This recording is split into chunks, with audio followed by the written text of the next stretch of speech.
Bonjour à toutes et à tous et bienvenue dans ce nouvel épisode de Furiosa, le podcast. Je suis Nicolas Gilly et comme d'habitude, je suis avec mon camarade Johan Orzulik qui, après la grosse canicule, a enfin pu mettre sa parka pour affronter le froid de la Norvège en plein hiver. Salut Johan, Salut Nicolas. comment vas-tu? Ça va bien, ça va bien. Bon, aujourd'hui, on va s'attaquer a priori, à un gros morceau de l'année, vu qu'on va parler de Fjord de Christian Mungiu.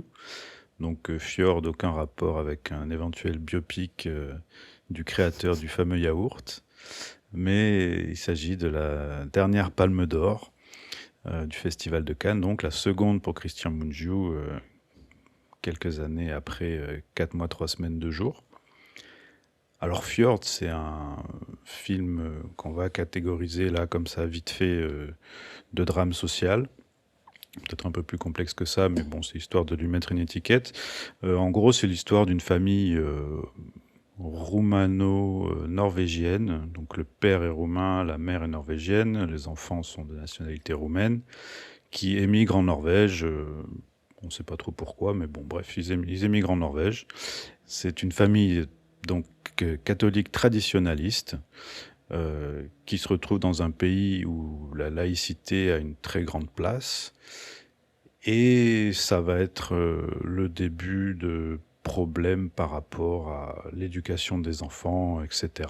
Donc on va en parler un peu plus en détail. Qu'est-ce que tu en as pensé, toi? Bah écoute, moi je dirais que c'est le premier film de Christian Mungiu que je vois, donc j'ai trouvé que c'était regardable. Donc voilà, c'est, ça vole pas très haut ce que je dis au premier abord, je dirais que c'est regardable, qu'il y a des choses intéressantes, mais qu'il aurait pu être un bien plus grand film qui ne l'est, et que le sujet du film est plus intéressant que le film en soi. Voilà. Mais Mhm. on va y revenir. Je vois ce que tu veux dire. Alors, pour ma part, j'avais vu à l'époque 4 mois, 3 semaines, 2 jours, qui m'a pas laissé un souvenir impérissable, j'avoue. Ça fait longtemps en même temps. Et c'est Christian Mungiu, de base, il s'inscrit dans un cinéma auquel j'adhère pas forcément, qui m'attire pas vraiment, même si à chaque fois il aborde des sujets qui sont intéressants, voire importants. C'est encore le cas ici. Euh, c'est clair et net que c'est un film dont le sujet est passionnant, vraiment. Je trouve qu'il c'est un film qui est assez risqué d'une certaine manière, euh, pas dans sa forme mais dans son propos. Euh, Puisque c'est un film qui va traiter de divers sujets assez graves, importants, mais qui pose des questions. En fait, c'est un film qui pose plus de questions qu'il apporte de réponses, et dans un sens, c'est très bien. C'est un film qui amène véritablement à, je pense, une discussion qui peut également vraiment polariser les avis, autant les avis artistiques que politiques, car c'est un film qui est évidemment profondément politique. Là, bon, le film est sorti il y a quelques jours et déjà c'était le cas lors de sa présentation à Cannes, mais on voit apparaître des avis où bon, bah, chaque camp politique, entre guillemets, se réapproprie le film et lui fait dire un peu ce qu'il veut dire. Euh, Quelque part, c'est une bonne chose, ça pourrait être un peu dangereux, mais c'est un film qui, voilà, pour moi, il évolue sur une ligne qui est vraiment ténue et qui est compliqué à tenir. Euh, on peut y voir, je pense, un certain manque de courage dans son propos. Pour ma part, je suis pas forcément fixé sur ce que je pense de son propos, mais j'aime bien les questions qu'il pose. Voilà, je trouve que le film est vraiment, vraiment très intéressant. En gros, voilà, c'est un film qui parle, de la protection de l'enfance, et du rapport à la religion dans une communauté. Là où il pourrait être vraiment très très très intéressant, c'est en fait dans la démarche, parce que Christian Mungiu, c'est un réalisateur roumain qui a connu la dictature communiste en Roumanie, et qui, après avoir fait tous ses films en Roumanie, là va faire un film en Norvège.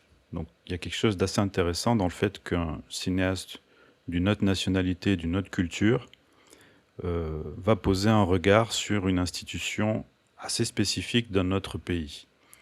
Généralement, quand on voit ce genre de démarche, c'est pour aboutir à un propos qui serait plus universel, on va dire, dans le sens où ce qui est valable en Norvège serait valable en Roumanie, en France, aux États-Unis, peu importe. Là, pour moi, c'est pas le cas. Je pense qu'il aborde quelque chose qui est vraiment très très très spécifique à la Norvège, la protection de l'enfance en Norvège, qui visiblement est un sujet assez touchy, dont le cinéma norvégien ne s'est jamais emparé. Bon, il faut que ce soit un réalisateur roumain qui s'en empare, et quelque part c'est bien. Mais pour moi, une des principales limites du film, entre autres, c'est que son sujet de base, donc cette protection de l'enfance norvégienne, ne peut pas forcément s'adapter à ce qu'on peut voir dans d'autres pays, car ça fonctionne vraiment pas pareil. Donc j'ai du mal à voir l'universalité du film sur ce sujet-là. Sur d'autres, il l'est beaucoup plus. Je pense plus largement tout ce qui est éducation, protection de l'enfance au sens large. Le film pose de vraies questions sur qu'est-ce qui est de la maltraitance? Où est la limite entre de l'éducation et de la maltraitance? On sait que au fil des années et selon la culture, selon le pays d'origine, c'est des notions qui sont assez fluctuantes. Nous, on a notre culture française avec... on a admis aujourd'hui que mettre une fessée, c'est devenu de la maltraitance aussi. Dans d'autres cultures, ça ne l'est pas, par exemple. Donc le sujet pose ces questions-là. Et il pose aussi une question qui est pour moi sûrement la plus passionnante de tout le film, c'est la question de laïcité.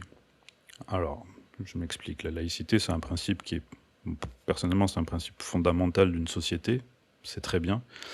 Mais le film montre quelque part les abus qu'il peut y avoir ou comment la laïcité peut être utilisée par une société pour rejeter une forme de religion ou de croyance, plus largement. Et sur ce sujet-là, je trouve le film assez passionnant. Après, bon, c'est un film donc on va dire de festival, même si ça ne veut pas dire grand-chose, mais donc ça reste un film qui est assez ancré au niveau de la forme, assez ancré dans un cinéma du réel, même si je pense qu'on peut discuter de ça, parce que pas totalement à mes yeux, mais un peu. Et donc il y a évidemment une certaine limite cinématographique qui vient un peu atténuer la portée que pourrait avoir le propos. En fait, si tu veux, c'est un sujet qui est très intéressant sur le papier et qui est très d'actualité par rapport à tous les débats qu'on a à l'heure actuelle. Et c'est vrai qu'effectivement, il y a, je veux dire, une volonté quelque part très claire de confronter deux croyances qui sont diamétralement opposées, ou plutôt deux systèmes de société, de valeurs de société qui sont très opposés. Sur le papier, c'est quelque chose que je trouve hyper intéressant, sur le papier. Après, donc, il y a deux choses, pour moi, qui me semblent très importants. Il y a ce ce que Christian Mungiu a voulu faire, et ce que son dispositif filmographique le fait retomber à mon avis, dans ses limites, et qui explique, à mon avis, c'est les limites de son propre système cinématographique, qui, à mon avis, explique la récupération politique qui peut être faite, et autant rentrer dans le sujet, parce que sinon c'est impossible de le contourner, oui, c'est pas du tout pour faire de la provocation quoi que ce soit, absolument pas, mais c'est tellement gros que, bon, ce serait comme ne pas aborder le film, parce que c'est intrinsèquement lié. C'est notamment la récupération qu'en a fait l'extrême droite, voilà, culturelle notamment. En fait, si tu veux, c'est que la confrontation justement entre les traditionalistes chrétiens et on va dire la société progressiste norvégienne est intéressant parce que sur le papier, il y a effectivement la question de comment deux systèmes de valeurs on va dire, se confrontent les uns les autres et comment ils peuvent notamment éventuellement soit cohabiter, soit justement ne plus s'entendre. D'ailleurs, c'est intéressant parce qu'il y a un truc que moi je trouve très intéressant dans le film, c'est-à-dire qu'il y a une sorte d'alternative qui est posée à ça à travers les relations entre les enfants. C'est pour moi, voilà, c'est là où moi je trouve que le film aurait pu être très intéressant, c'est-à-dire c'est entre les enfants de la famille conservatrice chrétienne et la famille progressiste qui va se révéler être notamment l'avocat de cette famille-là. Et en fait, on se rend compte qu'en fait, c'est les enfants qui permettent de faire la jonction entre je dirais même pas la réconciliation, mais plutôt quelque chose de nouveau, entre ces deux visions antagonistes de la société. Ce que je trouve très intéressant sur le papier de mettre cette alternative à travers les jeunes générations. Ce que je trouve, pour le coup, voilà, pour moi, ça, c'est l'idée que moi je trouve intéressante. Le truc qu'il y a, c'est qu'il a placé sa famille antagoniste, enfin ses antagonistes, pardon, de pensée, à travers une famille traditionnaliste chrétien, ce qui, en fait, je sens que dans l'idée de Munju, ça pourrait être des traditionnalistes juifs, musulmans, bouddhistes, peu importe. Je veux dire que là, il y avait quelque chose par rapport à une société qui se veut beaucoup plus moderne. Dans l'idée, je pense que c'est ce qu'il a voulu faire. Je pense, c'est-à-dire questionner ça par rapport à la valeur de croyance traditionnelle au sens global du terme. Vraiment. Je pense vraiment que dans sa tête, c'était ça en fait. Confronté justement à la question de qu'est-ce que la, comment une société plus moderne peut dialoguer, intégrer ou repousser ça. Je trouve hyper intéressant. Le gros M qu'il y a, c'est que son dispositif, qui est celui du cinéma du réel, quand bien même le cinéma du réel, comme me l'ont souvent martelé mes amis Aurélien Gouriou-Vallès, le cinématographeur et l'équipe de Bobine, que je salue s'ils nous écoutent, m'ont dit que c'est pas vrai. Le cinéma du réel, certes, ça a été un dogme pendant des années et tout, encore aujourd'hui, mais fondamentalement, le cinéma du réel, ça n'existe pas, en fait. Ça n'existe pas. À partir du moment où tu choisis de couper tes angles de caméra, tu as un choix qui est fait, c'est-à-dire dans la manière dont tu agences tes plans, etc., quand bien même tu vas les faire durer dans le cadre, etc., il y a une intention de point de vue qui n'est pas un point de vue qui est impossible, qui est un point de vue subjectif, donc impossible en fait que ce soit du réel. Même des caméras de surveillance, c'est pas du cinéma du réel, puisque c'est des caméras qui sont au service d'une institution pour surveiller ou pour autre chose. Voilà. Donc c'est vrai qu'effectivement le cinéma du réel, quand bien même c'est un dogme, on va plus, moi tu vois, c'est marrant parce que c'est un film qui parle de croyance et moi je parle de dogme. Quand bien même c'est justement quelque chose qui est inscrit dans une dynamique cinématographique en opposition au cinéma plus évocateur, on va dire, moi je préfère plutôt le terme formaliste, parce que ça me semble être le terme le plus juste par rapport à un certain formalisme, voilà, qu'on entre en opposition par rapport à ça. Le problème qu'il y a, c'est que le dispositif qu'a mis en place Christian Mungiu, en fait, nivelle, à mon sens, la possible évocation que toi, en tant que spectateur, t'aurais pu faire avec une forme plus travaillée. Et ce qui fait qu'effectivement, dans le film, quand bien même les intentions de Christian Mungiu, c'est de créer une allégorie sur la croyance globale, traditionnelle, le problème qu'il y a, c'est que vu qu'il n'y a pas de plus-value visuelle à l'écran, ce que je vois à l'écran, c'est que des traditionalistes chrétiens. C'est uniquement ça que je vois.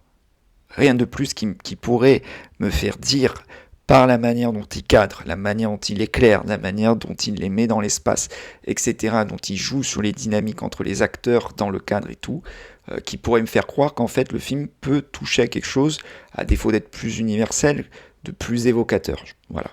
Donc moi, le problème qu'il y a, c'est que moi, je vois le film, je ne vois que ça. Ce qui explique, à mon avis, pourquoi le film peut être facilement récupéré par l'extrême droite, parce qu'effectivement, je ne vois que ça. C'est-à-dire, je ne vois que frontalement cette famille chrétienne conservateur. Et l'autre souci qu'il y a, moi, c'est un reproche que j'ai vu, justement, et qui est pas totalement faux en plus, je trouve, c'est que le film, involontairement, il peut paraître très centriste, en fait. C'est-à-dire dans cette idée de renvoyer les deux dos à dos, et c'est vrai qu'effectivement, il y a un côté, moi je trouve, involontairement. Encore une fois, c'est ça qui est horrible, c'est que c'est involontaire au réalisateur. Je pense pas qu'il ait voulu faire un film, tu vois, mesuré. Je pense vraiment qu'il avait en tête de faire un film qui aborde des notions existentielles, philosophiques, beaucoup plus larges. Mais en fait, son dispositif joue contre lui, en fait.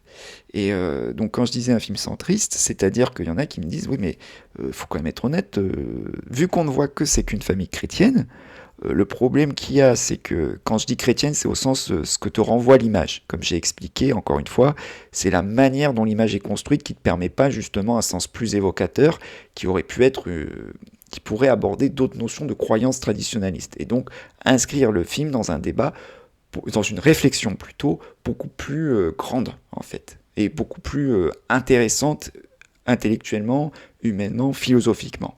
Le problème qu'il y a, c'est que vu que tu as ce dispositif qu'il a mis en place, et qui effectivement s'est fait que tu ne vois qu'une famille chrétienne au sens littéral du terme, traditionnaliste, et que voilà, donc si tu veux, ça ménage un peu la chèvre et le chou, et ce qui fait que le film effectivement peut paraître un peu centriste, alors que au moment où on parle, il ne faut pas se voiler la face, c'est que tu as une montée globale de l'extrême droite partout dans le monde, et au pouvoir, et le problème qu'il y a, c'est que vu qu'il c'est une urgence politique, c'est vrai que le film paraît, vu que son dispositif est centré, donne l'impression que de ne parler d'une famille chrétienne traditionnelle, t'as l'impression que t'as envie de lui dire c'est un peu dépassé quoi ton propos quoi à l'heure actuelle. Le film il est un peu en retard par rapport à l'urgence actuelle quoi.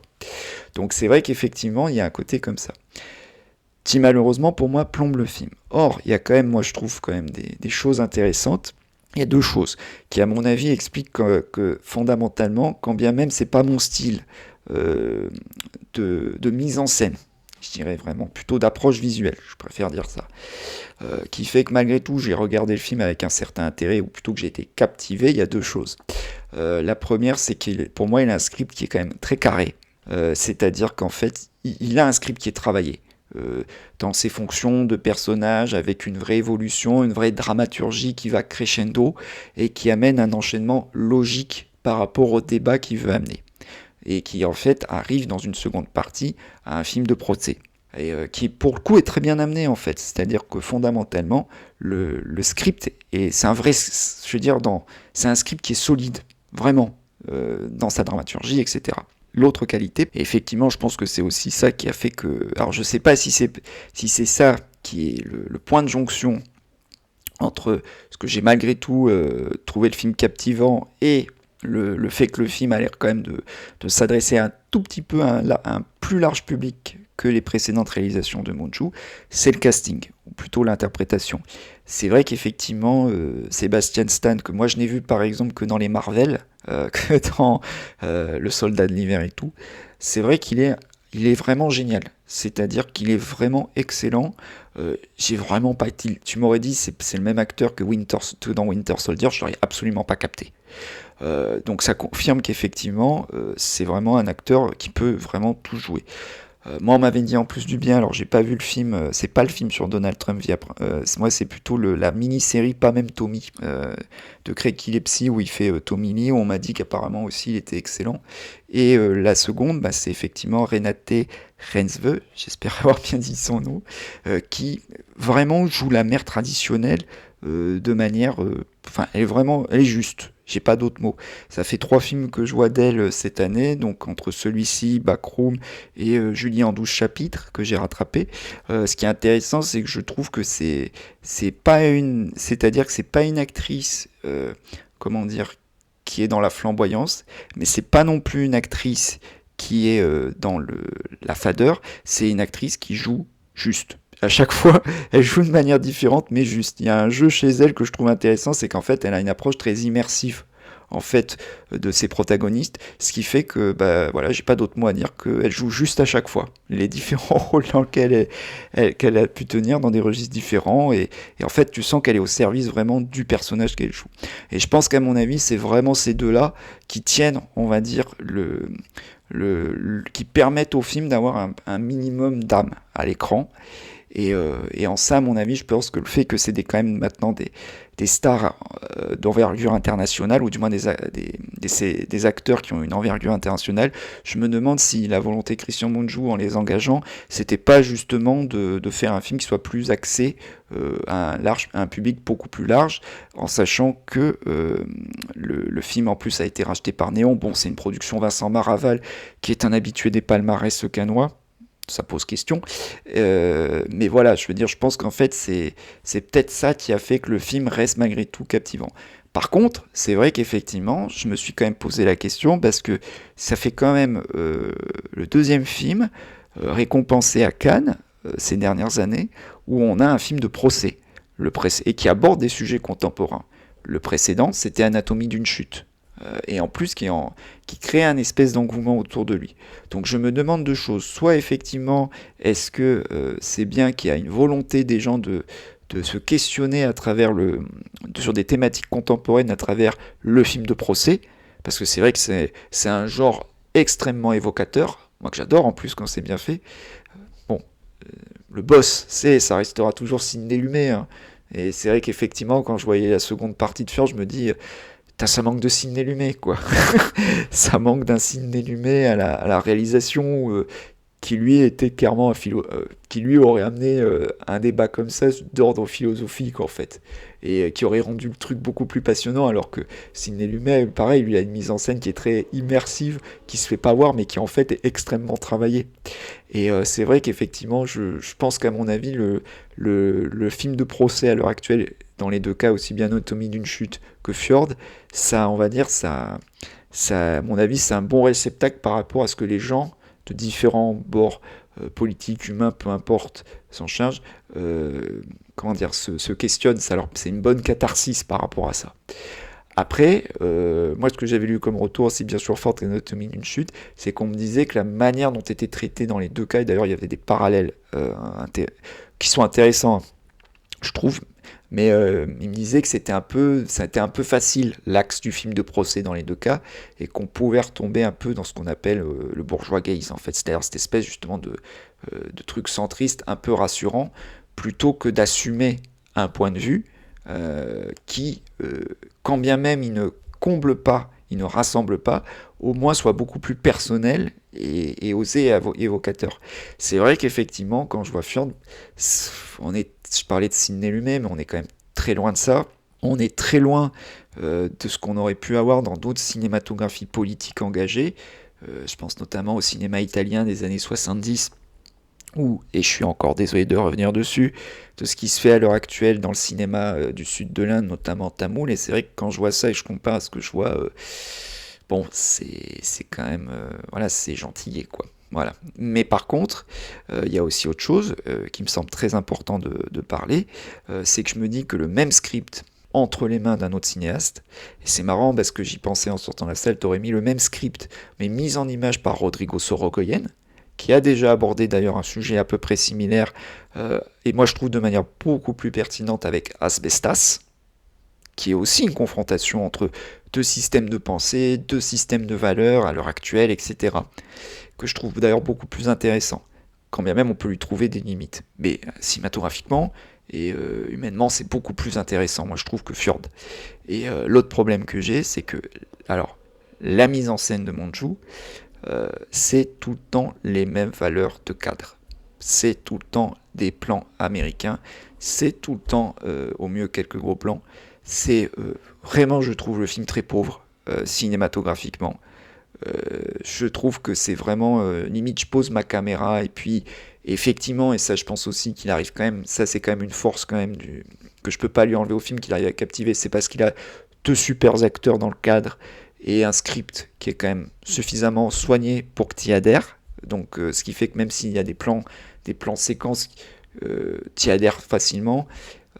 T'arrives à être captivé par ce qui se passe à l'écran, mais c'est quand même toujours les mêmes valeurs de cadre, c'est-à-dire que il se pose pas la question de comment j'intègre des gros plans, comment je peux jouer sur des valeurs de champ par rapport au cadre, pour créer justement des rapports de force entre les personnages dans leurs dilemmes, etc. Et ça, je trouve que c'est une des grosses limites du film.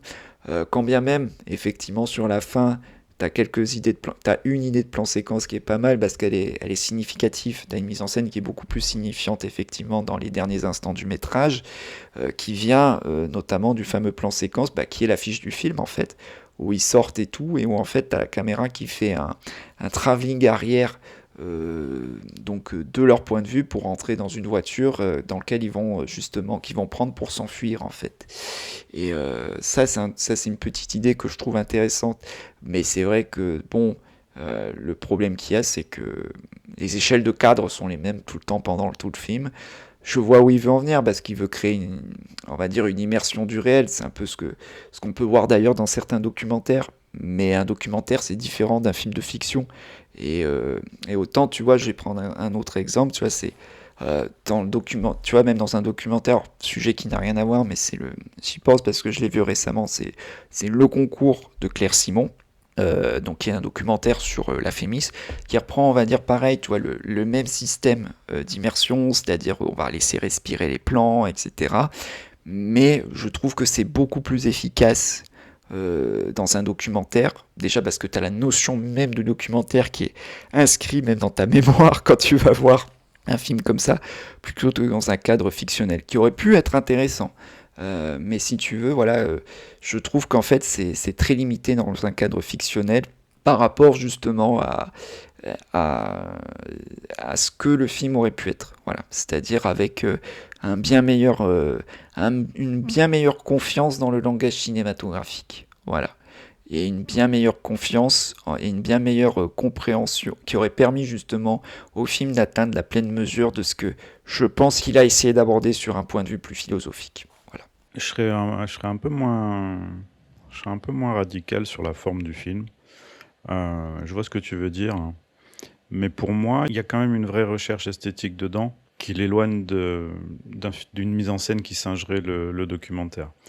Euh, il y a plusieurs choses à ça. Bon, moi, je trouve qu'il est un peu plus complexe que ça, n'empêche. Je trouve que justement, il apporte pas mal de... Il apporte quelque chose en utilisant des plans qui sont très larges, parfois, qui permettent de faire respirer le truc. Et je trouve qu'il l'utilise vraiment très bien. Je pense notamment aux scènes qu'on peut voir sur le ponton avec le grand-père. Je trouve qu'il y Mm. a des trucs qui sont vraiment bien sentis. Euh, j'aime bien j'aime bien sa façon d'utiliser l'ellipse dans le film. Donc là, on est plus dans le montage que dans la mise en scène, mais je trouve que c'est vraiment bien senti au niveau du passage du temps. Et c'est très discret en fait. Euh, à un moment, on se rend compte que bah, le grand-père a retrouvé la parole alors qu'on n'a rien vu passer et tout. Il y a tu vois, je trouve qu'il y a des trucs qui sont vraiment bien foutus et c'est vraiment très discret. Alors clairement, on n'est vraiment pas dans un cinéma démonstratif, c'est tout l'inverse. Mais pour moi, il arrive quand même à créer, oui, une immersion dans cette famille et dans cette société à travers une mise en scène qui est finalement assez organique, je trouve. Pour moi, c'est relativement élaboré quand même, mais extrêmement discret, même si c'est pas forcément quelque chose auquel j'adhère ou qui me plaît, tu vois, mais je trouve ça plutôt intelligent euh, pour traiter ce sujet-là. Après, clairement, bon, bah, je te rejoins sur... j'aurais adoré voir ce film par Sorogoyen, clairement, hein, parce que bon, c'est un cinéma qui me parle beaucoup plus. Mais malgré ça, bon, je l'attaquerai pas trop là-dessus, même si, voilà, c'est pas... clairement, c'est pas mémorable au niveau de la mise en scène, c'est pas impressionnant, mais je trouve que quelque part, ça colle assez bien à ce qu'il veut nous raconter. Moi, ce qui m'embête un peu plus, c'est son positionnement politique ou son absence de positionnement. En fait, euh, là où, pour moi, le film est assez problématique, c'est justement quand il entre dans la partie procès. Jusqu'au procès, je trouve ça vraiment bien, en fait. Je trouve ça vraiment bien dans le sens où, en grande partie pour ce que tu disais, c'est-à-dire l'interprétation du casting qui est remarquable. Franchement, tout le monde est remarquable. Des adultes, les enfants sont super. Mm. Les personnages secondaires sont super aussi. Vraiment, je trouve que non seulement le casting est bon, mais je pense que Christian Mungiu dirige très bien ses acteurs. Vraiment. Oui, oui, oui, ça par contre, on est d'accord. Il y a une authenticité qui s'en dégage et qui fait que bah, on y croit. Voilà, et c'est important et je pense que ça participe beaucoup au fait que c'est pas un film qui est chiant, quoi. Tu vois, je me rappelle plus combien de temps il dure, tu vois, mais pour un film de ce type-là, 2h25. bah, c'est long. C'est quand même long. Ça m'a pas paru long. Ah, Voilà, je trouve pareil, qu'il est pareil, c'est pareil. plutôt bien passé et justement parce que ben il y a tout un dispositif qui fonctionne plutôt bien, tu vois, qui permet que bah, il se sort un petit peu des travers que peut avoir ce cinéma social parfois. Euh, Juste aussi, j'ai oublié de préciser, moi je trouve la photo sublime du film. Je connais pas le chef-op, je sais pas d'où il sort le gars, mais je trouve la photo vraiment très très très très belle, comme souvent avec les films qui sont tournés dans le nord de l'Europe. Hein, voilà, ils ont une lumière qui est, voilà, ils sont bénis par la lumière là-bas. Donc, voilà, mais il arrive à en faire quelque chose que je trouve vraiment très beau. Essentiellement dans les scènes d'extérieur d'ailleurs, hein, parce que voilà, je trouve que tous les plans extérieurs sont très très beaux. Pour tout ce qui est dans les intérieurs, les discussions, c'est pas forcément, les scènes de dialoguer sont pas mémorables picturalement, on va dire, hein, clairement. Mais bon, bref. Et donc oui, donc je reviens sur ce qui m'embête un petit peu au niveau de son positionnement. Euh, Tu dis centriste, peut-être en fait. En fait, le gros souci, c'est qu'au moment où arrive le procès, et ce qui précède un petit peu, c'est-à-dire la réaction du père qui, en perdant complètement confiance en le système norvégien, va faire appel en fait à l'aide de l'ambassade roumaine. Donc en faisant intervenir en fait des personnages, une foule de personnes profondément intégristes et qui sont à la limite de la violence, même si on voit que des protestations. euh, Il y a un côté un peu limite là-dessus au niveau de ces personnages qui viennent là. Et en fait, là où le film, c'est à la fois sa force et un gros problème pour moi, c'est qu'il finit par mettre un peu sur un pied d'égalité euh, le fondamentalisme religieux et ses travers, ce qui peut, les problèmes que cette croyance, mais plus largement mode d'éducation, culture, peut avoir sur l'éducation des enfants, notamment à travers la violence. Il met ça sur un pied d'égalité avec des excès du progressisme. Je comprends ce qu'il veut faire, euh, mais je suis pas certain qu'en affichant le progressisme, qui, comme son nom l'indique, est une progression dans la société, logiquement, hein, c'est aller de l'avant, hein, en traitant le progressisme comme une sorte de fascisme également, pour moi, là, il y a un souci. Je trouve que faire ça aujourd'hui, ça peut être dangereux. Je comprends pourquoi il le fait. On est d'accord que les excès en tout genre sont pas bons. Euh, il faut parfois avoir un peu de mesure sur certains sujets importants. Mais là, ce qui fait, je sais pas, pour moi, il y a un... Et ça se traduit pas mal à travers le personnage de l'avocat de la partie civile, donc dans le procès, qui est une caricature d'avocat. Je comprends. Hmm. Tu vois, pour le coup, c'est vraiment le seul personnage qui, je trouve assez mal écrit. On est vraiment dans une caricature. Et je sais pas, il dégage quelque chose qui me pose un vrai problème là-dedans, à mettre ces deux choses sur un pied d'égalité. Je trouve que je comprends, il veut entraîner une forme de réflexion, j'imagine. Voilà, est-ce que il faut peut-être pas trop en faire sur la laïcité parce que ça peut être négatif. Faut peut-être pas trop en faire sur croire à tout prix les victimes parce que ça peut être négatif. Peut-être, mais le montrer comme il le montre, pour moi, c'est un peu emmerdant en fait. En fait, je pense que c'est intéressant ce que tu dis là sur la question de la caricature, parce que c'est vrai qu'effectivement, ça rejoint en fait une réflexion que je me suis fait en sortant de la salle.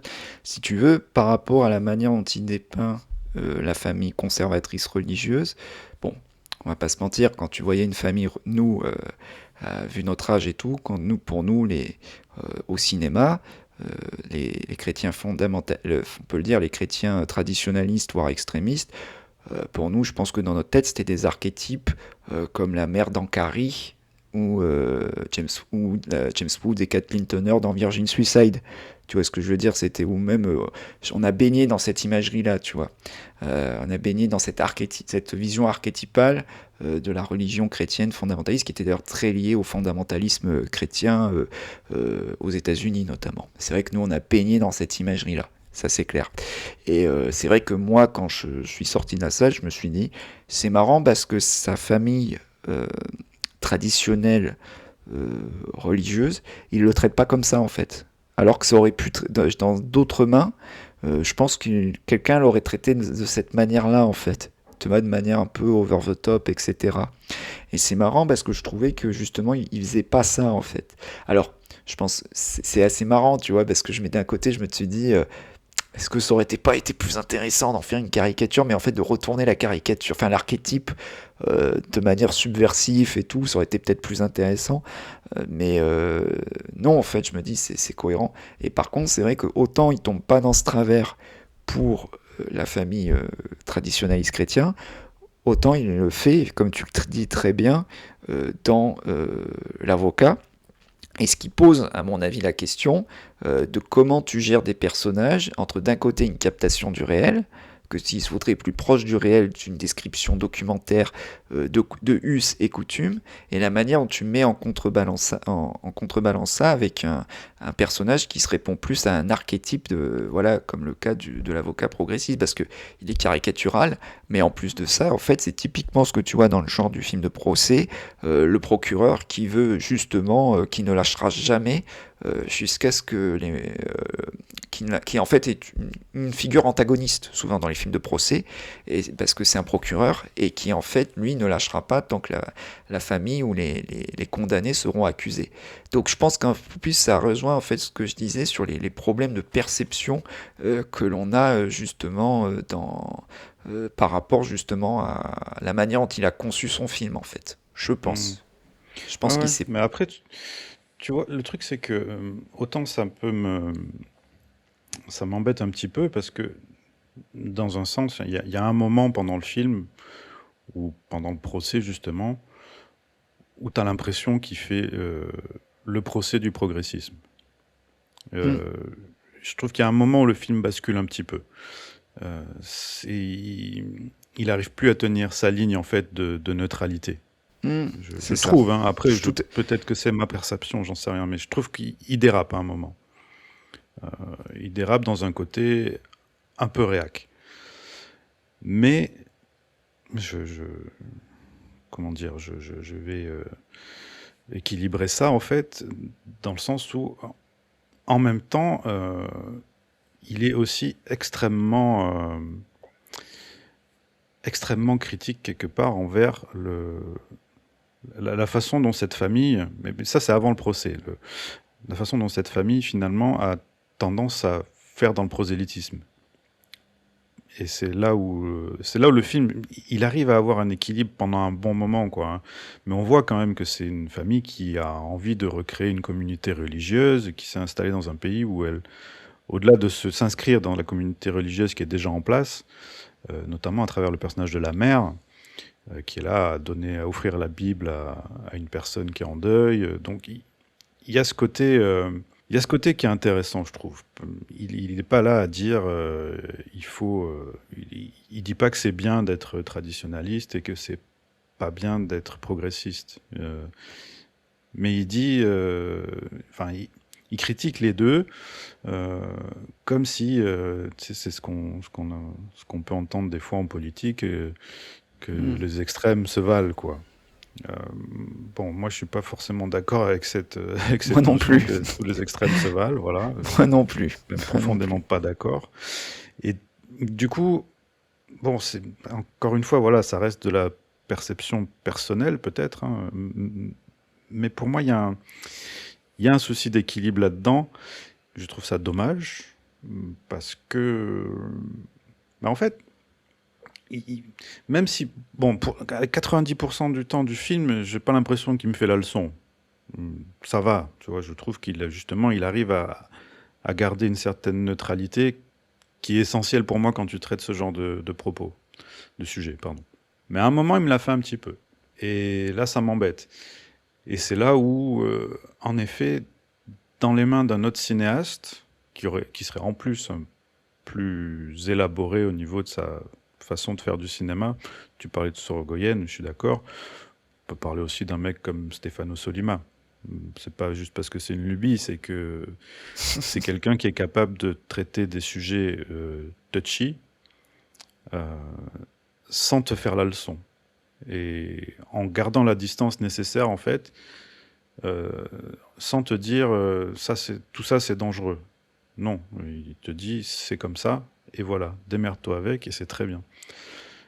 Là, il emmène quand même cette notion de bon, bah, faut faire attention quand même. Le wokisme, ça peut générer ce genre de soucis, et puis bah, ça peut être dramatique pour cette famille. Et bon, moi ça m'ennuie un petit peu. Hum, Mais bon, après, voilà, globalement, je trouve sur l'ensemble, il évite ça, mais bon, ouais, dans le procès, je trouve qu'il tombe dedans. Euh, Il y a un truc aussi que j'ai trouvé, j'y repense maintenant parce que quand on parlait de la forme du film, il y a quelque chose que je trouve pas mal, même s'il n'y a rien de très novateur là-dedans, c'est son utilisation du surcadrage dans le film, où il est beaucoup à utiliser des portes et les fenêtres pour bah, justement un peu isoler cette famille de la communauté. Il le fait de façon assez progressive et je trouve ça vraiment pas mal. Je trouve que ça participe à l'empathie qu'on peut avoir pour eux. Parce que là-dessus, pour le coup, même si, voilà, donc comme je l'ai dit, le film bascule à un moment, mais avant, il est quand même il réussit à générer de l'empathie pour ces gens en montrant l'administration et la protection de l'enfance comme l'antagoniste. Vraiment, les méchants, c'est cette administration parce que, ben, sans preuve, en fait, ils retirent les enfants à cette famille. Ils leur font du mal. J'aime bien aussi le fait qu'il, malgré l'empathie qu'on ressent pour eux, il arrive aussi à semer le doute un peu dans notre tête. Euh, Mm. est-ce que le père est violent? Est-ce que la mère est violente? Même si en vérité, il garde en fait, il garde on sait en fait comment comment elle a été blessée en fait, la fille. On sait qu'à un moment les enfants sont sortis, il s'est passé un truc, on sait pas quoi, et on le saura jamais d'ailleurs, donc il donne aucune explication. Mais quelque part, on sait qu'en fait les parents ne sont pas violents. Ils ont pas donné de gros coups, les marques qu'a la fille, ça vient pas de là quoi. Mais bon, voilà. Encore une fois, je trouve que le film, il joue avec des trucs qui sont super intéressants, mais je trouve qu'il manque un peu de courage quand même à un moment. Et il tombe un peu dans un truc qui m'agace, quoi. Bah, en fait, le problème qu'il y a, c'est que ça rejoint ce que je disais, c'est-à-dire que c'est le problème, en fait, il y a deux choses. Le problème, c'est les limites de son dispositif, qu'il espère pouvoir amener une réflexion et qui est tellement limité que malheureusement, il fait l'effet inverse, je pense, de ce qu'il a voulu faire. Et je pense qu'en fait, le problème qu'il y a, c'est que c'est un film qui est très facilement récupérable par justement les, les failles que tu as très bien dit. Et l'autre chose, c'est que, bon, ok, ménager la chèvre et le chou. Mais moi, au bout d'un moment, je préfère avoir un point de vue affirmé, dans un sens comme dans l'autre, peu importe. Mais au bout d'un moment, voilà, moi, c'est-à-dire, j'aimerais bien avoir un point de vue, un vrai point de vue, c'est-à-dire que t'auras beau te dire, en fait c'est le problème, moi je trouve que beaucoup de gens font, c'est-à-dire les extrêmes se valent, machin, etc. Mais alors attention, on sort un peu du cadre du film. C'est une réflexion personnelle, subjective. Ce n'est que mon avis, c'est pas une vérité. Je précise sur ce qui va suivre. Mais si tu veux, t'auras beau te dire non, mais on n'est ni d'un côté ni de l'autre.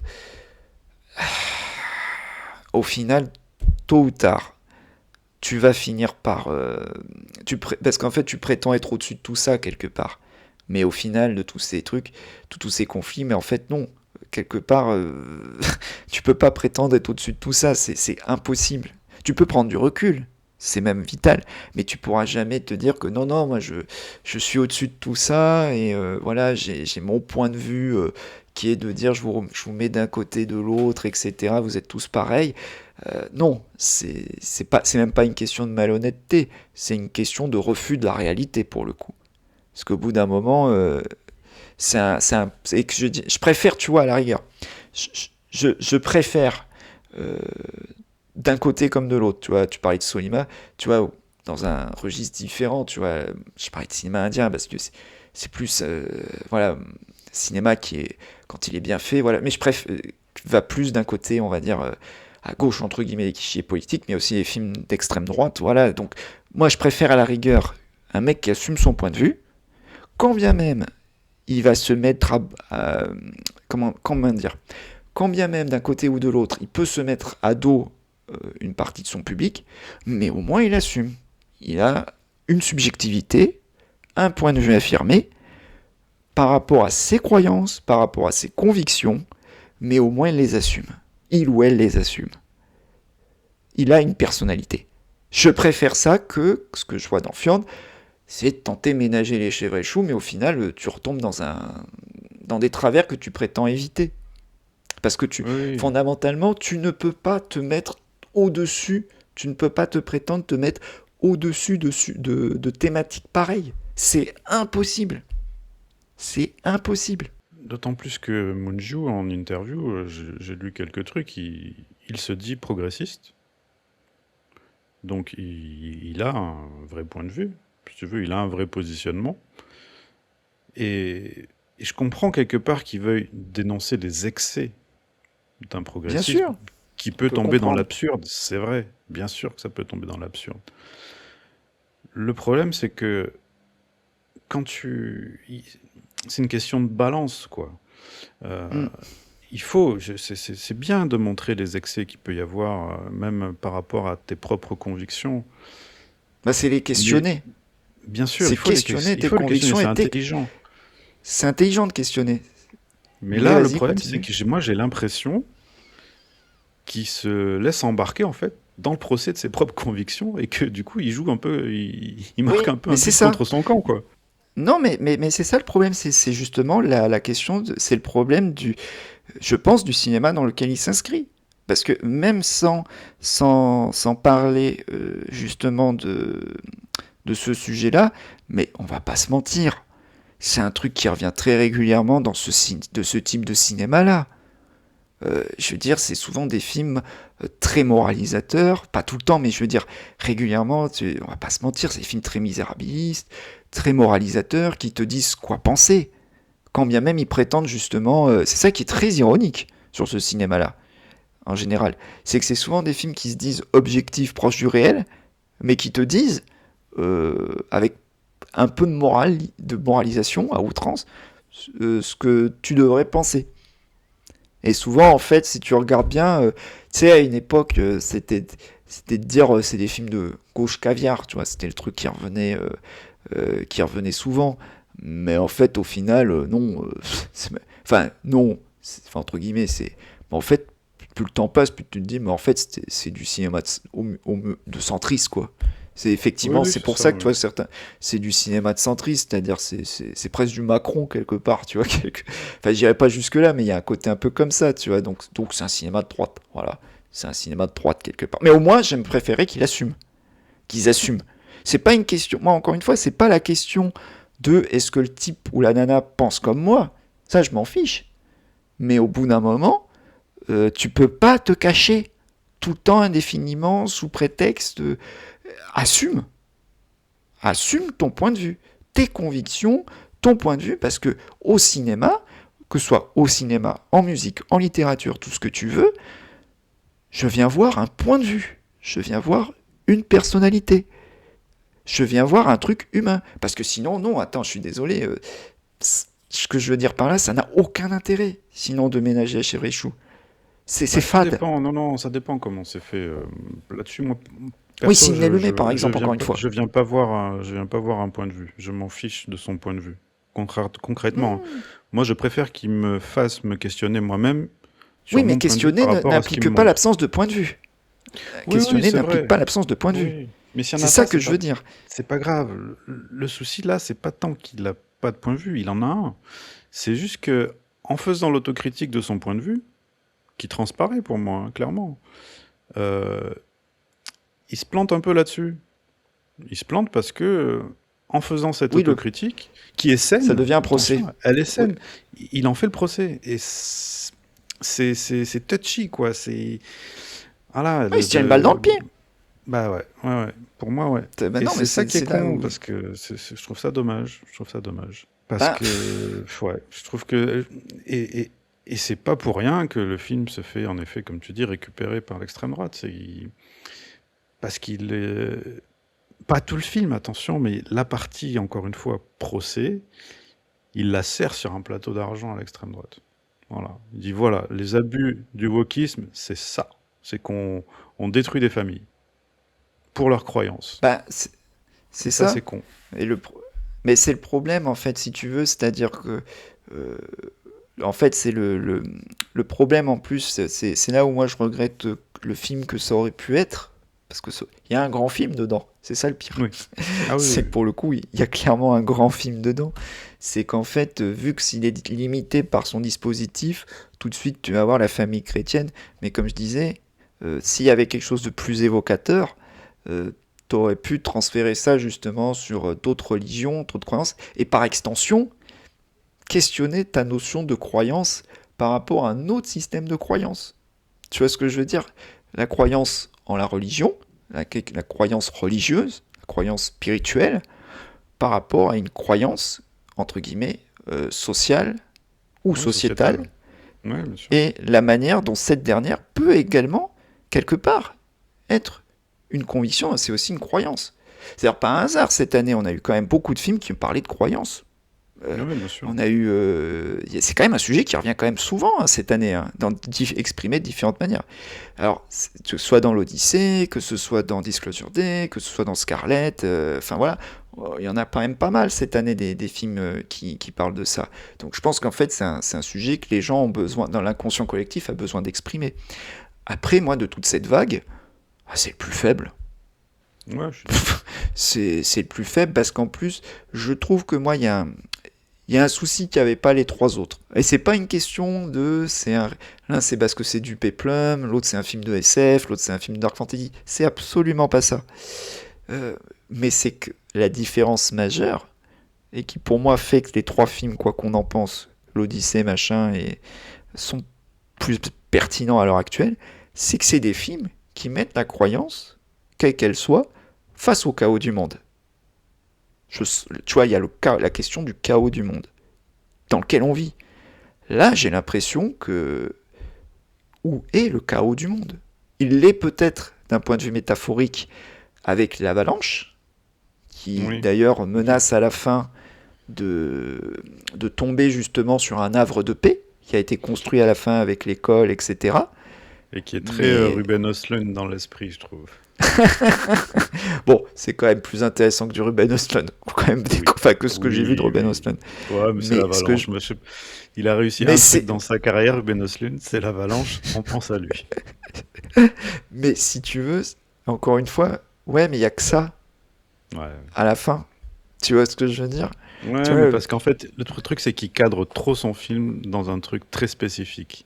c'est ça. Je pense que le problème d'avoir situé son film en Norvège, avec cette protection de l'enfance qui est très particulière à la Norvège, de ce qu'en disent les Norvégiens, ils disent que c'est un vrai sujet, hein. Il y a un souci, Non, mais quoi. je me permettrai pas de juger, hein, c'est Non, pas du tout. Mais sur tu vois, ça. du coup, bah, euh, c'est là où, pour moi, le film, en effet, il se prend un peu les pieds dans le tapis aussi, c'est que ben, il a pas cette universalité qu'il devrait avoir par rapport à son propos ou son sujet. plus son Et sujet que son encore une fois, propos c'est d'ailleurs. c'est pas une question de genre, hein. C'est pas une question Non, non, de, pas du tout. c'est vraiment juste une question de traitement de son histoire. Mm. C'est juste ça, rien de plus. Ouais, c'est un peu dommage, c'est un peu dommage. Et surtout que sur la croyance, il y a un truc qui est... Parce que paradoxalement, moi, il y a une image qui est assez belle, je trouve, qu'on voit par deux fois.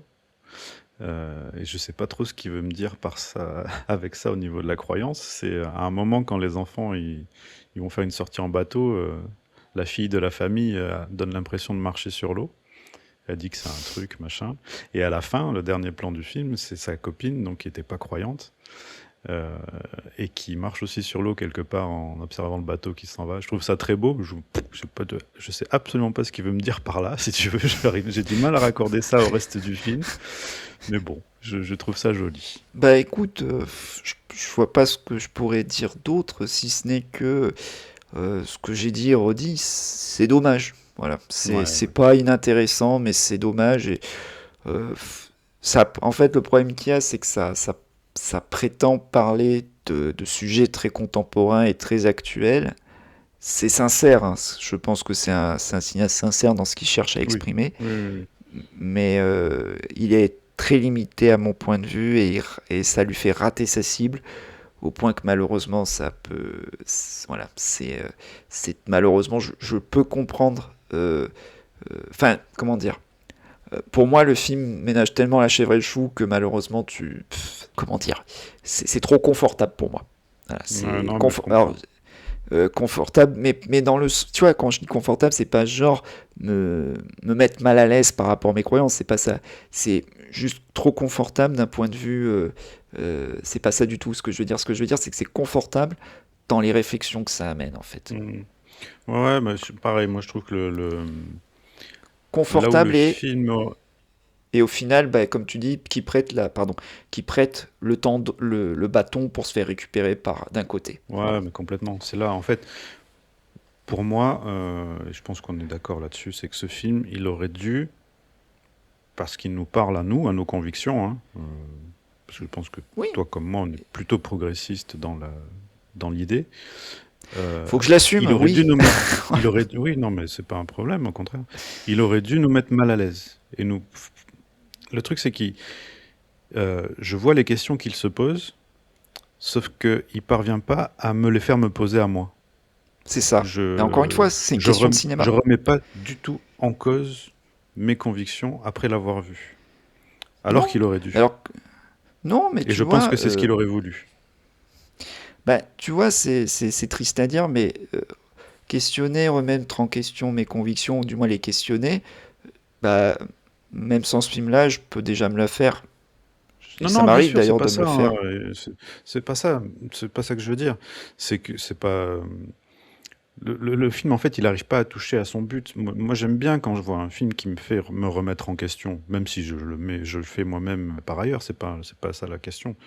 C'est que devant un film avec un sujet qui devrait me toucher, j'aime bien qu'il me fasse me poser des questions. Là, c'est pas le cas. Je vois que lui s'en pose beaucoup, mais moi, je m'en pose pas. Du coup, quelque part, malgré toute son immersion, malgré tout ce qu'il met en œuvre et tout, bah, il me parle pas finalement. Parce qu'il, pour moi, il rate son objectif avec moi, en tout cas. Tant mieux si avec d'autres ça marche, hein, très bien.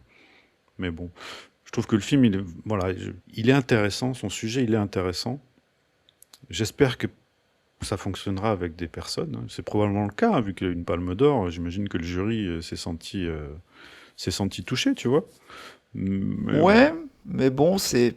Après, terminer dessus, sortir un peu du cadre du film, mais c'est vrai que c'est la question qu'on... Enfin, c'est la réflexion, tu sais, qu'on s'était fait au moment de l'attribution. C'est vrai que souvent, ces dernières années, t'avais des cinéastes qui sont quand même beaucoup plus des formalistes. On avait cité Spielberg, on avait cité euh, George Miller et donc Park Chan-wook, qui sont quand même des gros formalistes et tout, et qui souvent récompensent au final des films... À ben, l'opposé de leur cinéma. c'est pas ouais l'opposé de leur cinéma, mais c'est pas tellement ça qui me pose problème. Au contraire, ça peut être intéressant, mais tu vois, ils sont très très confortables. Voilà. Très très ouais très ouais ouais c'est ça. C'est-à-dire que euh, un cinéma ouais, qui est à l'opposé, mais qui au final est euh, très propre sur lui. Voilà. Ouais, c'est Très ça, propre sans sur grosse lui, prise de avec un risque. sans prise de risque et voilà quoi, je veux dire. Et quand je dis prise de risque, c'est pas dans la provocation. Attention, quand je dis sans prise de risque, c'est juste au niveau cinéma. C'est juste d'un point de vue cinématographique et tout. Et c'est vrai que bon, voilà quoi. Après, c'est ce que disait quelqu'un. Il y a deux choses, deux réflexions que je voulais me faire dessus. C'est une réflexion que j'avais vue sur Twitter à l'époque où j'y étais. C'est qu'en fait, il y en a un qui a fait la remarque, c'est que chaque année, tu as beau avoir des films très différents, etc. Et on peut pas nier que les sélections, quand bien même malheureusement, tu as toujours les habitués, mais ça reste des propositions de cinéma quand même qui sont assez diverses et variées. Je veux dire, par rapport à il y a 30-40 ans, c'est vrai que ça reste quand même des propositions. C'est vrai que depuis, on va dire 30 ans, tu as au moins des choses, enfin, tu as des volontés un peu plus de brasser large que ce que tu avais il y a quelques années, du moins en termes de propositions cinématographiques. Mais au final, ouais, c'est toujours à part une ou deux exceptions, c'est toujours le même type de film qui gagne et qui est effectivement un film qui s'inscrit dans les normes du cinéma du réel en fait. C'est comme si au final, le vrai vainqueur, bah, c'était toujours Thierry Frémaux quelque part et le type de cinéma qu'il affectionne. Voilà. Bon, écoute, je pense qu'on a, je pense qu'on a fait le tour. Qu'est-ce que tu aurais à proposer comme film en rapport avec celui-là? Alors, tu sais que la plus belle des philosophies de cinéma, c'est le grand écart à la Jean-Claude Van Damme. Et donc, je vais faire une recommandation qui paraît ne rien avoir avec Christian Monjou, mais qui en fait est extrêmement liée. Et je rêvais de la faire dans cet épisode. Donc, justement. Alors, je vais vous recommander un film qui s'appelle Un de nos plaisirs coupables. Enfin, pas plaisir coupable. Plaisir déviant, je préfère. Que tu as aussi, que j'ai, qui m'a traumatisé, qui m'a bouleversé, et qu'on a été nombreux à être bouleversés par ce film-là. C'est Malignante de James Wan, donc sorti en 2021.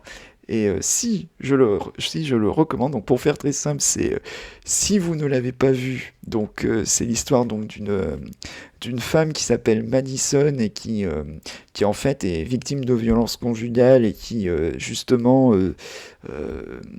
donc après avoir pris ses distances avec son mari toxique, enfin son compagnon toxique, en fait a des visions un peu bizarres et il commence et en même temps parallèle de ça il commence à y avoir des meurtres autour d'elle et tout et ça part en fait dans un espèce de délire mais savoureux, délicieux, sublime, poétique cinéma, comme dirait Tarkovsky.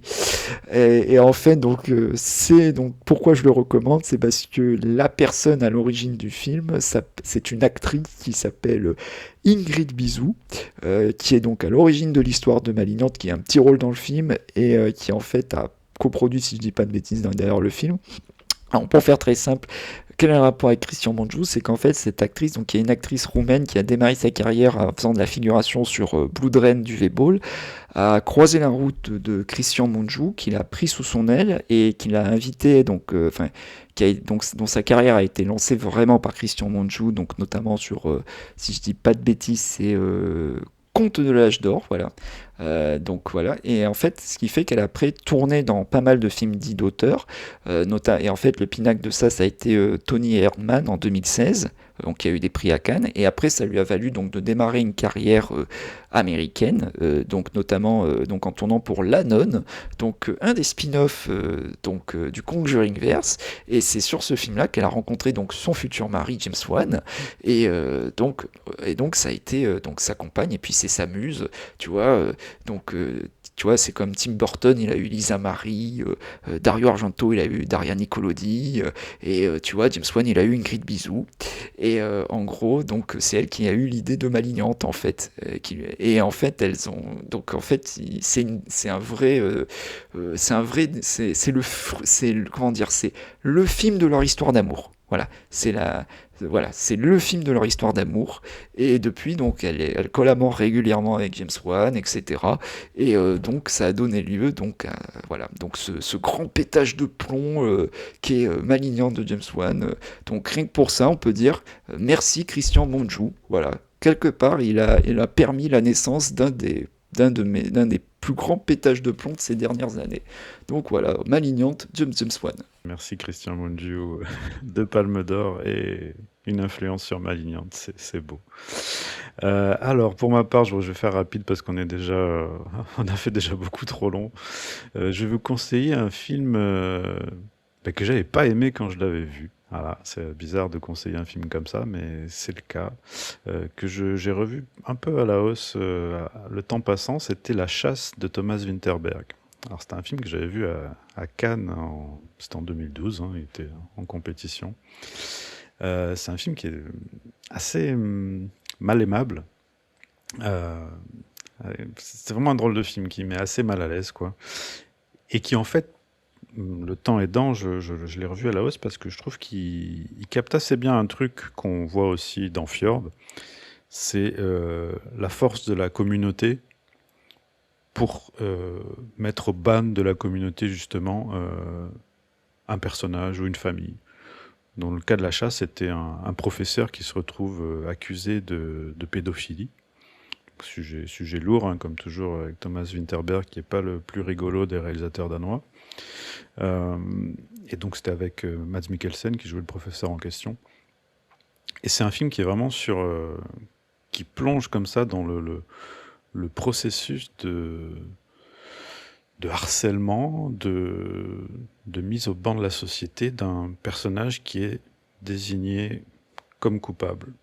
C'est un film c'est un sujet délicat évidemment, et ça rejoint ce dont il est question dans Fjord, à savoir alors oui, il faut croire les enfants, évidemment qu'il faut croire les enfants en priorité, sauf que des fois, il y a erreur, en l'occurrence dans la chasse, il s'avère à la fin, on apprend qu'il est innocent. Donc. Mais c'est un film qui retourne quand même pas mal, je trouve, dans les questions qu'il pose justement, de notre rapport comme ça à la culpabilité, à la croyance en le bon fonctionnement d'une société. Voilà, c'est un film qui met très mal à l'aise, vraiment que j'avais détesté quand je l'avais vu. Et finalement, je trouve qu'il est peut-être pas si con que ça en fait sur son sujet. Donc voilà, je trouve qu'il rejoint pas mal Fjord, en étant aussi dans un cinéma qu'on pourrait qualifier de proche du réel, mais Vinterberg c'est un peu particulier. Voilà. Donc je vous conseille de voir La Chasse de Thomas Vinterberg, qui est voilà, un film assez étrange, voilà, qui met un peu mal à l'aise et qui traite de sujets qui font réfléchir, comme on dit. Voilà, on arrive au bout de cet épisode. Merci Johan, merci d'avoir voulu qu'on traite cette Palme d'Or. Merci à toi, puis je pensais, pour terminer dessus, je trouve que c'est quand même intéressant de traiter je pense que on le refera à l'avenir, mais juste au moins la Palme d'Or, parce que ça permet au moins de prendre le pouls de ce qu'on appelle tout simplement un cinéma institutionnalisé à travers ces récompenses. Voilà. Donc je trouve ça assez intéressant, ça permet de prendre le pouls d'un pan du cinéma en particulier. Voilà. Oui, et puis ça change un petit peu. On est des Bien sûr. cinéphiles après tout, voilà. On regarde tous les cinémas, nous. Du cinéma indien au cinéma roumain, en passant par des auteurs de blockbusters. Prochainement, on espère que ça sera bien. Bref. J'en dis pas plus, on se reverra pour le prochain épisode. Merci à toutes et à tous de nous avoir écoutés jusque-là. Merci d'être toujours plus nombreux. N'hésitez pas à nous soutenir sur les réseaux sociaux, sur les plateformes de streaming, sur YouTube, avec des pouces bleus, avec des likes, avec tout ce que vous pouvez. Et on vous dit à une prochaine fois.